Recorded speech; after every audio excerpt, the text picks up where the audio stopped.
When you're running a fitting with your apparel team, are you marking on the garment directly, or are you just taking notes on what you think might be right for the garment? Let me tell you that my favorite tool to use during a fitting is a Sharpie marker. And this is a little aggressive. I know that a lot of people really prefer to use chalk or something less permanent. But when I'm going into a fitting, I really want to make sure that I'm marking directly on the garment what I need to change so that I can get to the next round with success. And the reason for this is because sometimes it's really hard to visualize in the room if you aren't marking on the garment and making it obvious to everybody what you plan to do.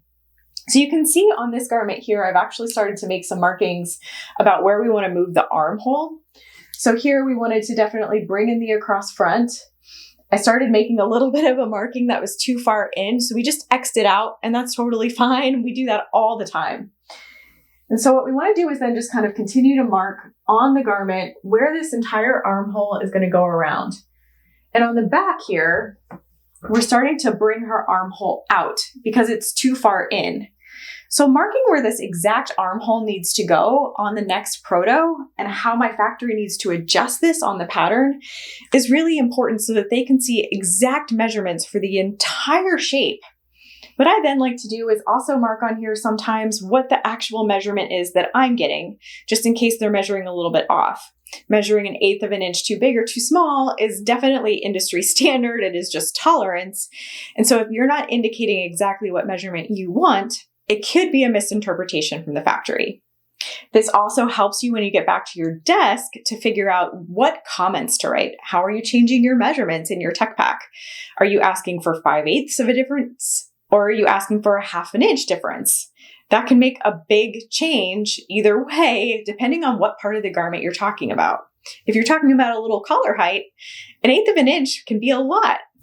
One of my best pieces of advice here is to allow your designer to do this with you.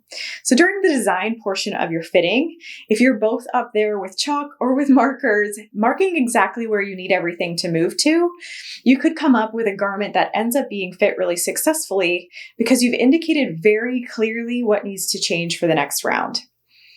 If you're experiencing a manager or a leader on your team who doesn't really like marking on the garment, that is something I've run into a couple of different times. That's where definitely chalk comes in. Instead of pulling out a Sharpie, pull out a piece of chalk. There is specific sewing chalk out there that you can go get at your local sewing store.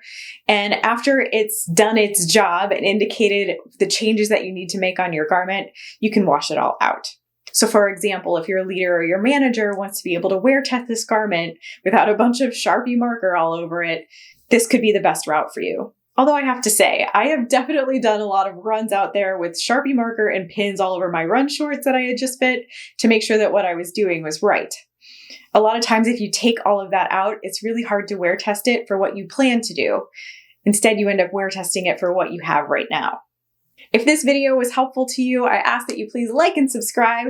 The Cutting Edge is our brand new development vlog here at the Business of Apparel, and we want you to join us on this journey. We're going to be diving into free content every single week, going over what you need to do in the way of tech packs, fittings, and so much more. You don't want to miss anything, so make sure you also set up your notifications.